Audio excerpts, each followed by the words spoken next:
রান্নাঘরে ছুরি রাখা ছিল একদম ধারালো। ছেলেটা সেই ধারালো ছুরিটা নিয়ে গলার কাছে ঠিক এইরাম করছে। ছেলেটা কি করেছে, ওই ছুরিটা নিয়ে এক কোপ মায়ের হাতের তালুতে বসিয়ে দিয়েছে।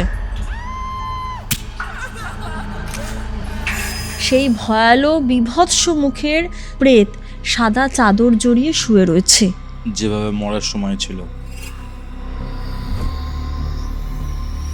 দুর্ভাগ্যক্রমে যেটা বলতে যাচ্ছি সেটা তুমি ভাবতেও পারবে না কি হয়েছিল। সেদিন ঘরে মোহন ছিল না। ও আবার ছাদের দিকে তাকিয়ে বলল, ভাই কেউ যেন একটা সরে গেল। এবার আমরা একটু চমকে গেছি।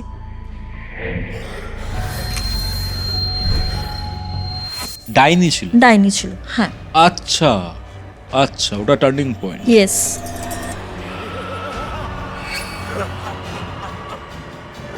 কিন্তু কৌতূহল তো বড়ই সাংঘাতিক জিনিস। একবার যদি সৃষ্টি হয়ে যায় সেই কৌতূহল কিন্তু বাড়তেই থাকে। প্যাথেটিক, ভীষণভাবে প্যাথেটিক। আমি এটা করিনি।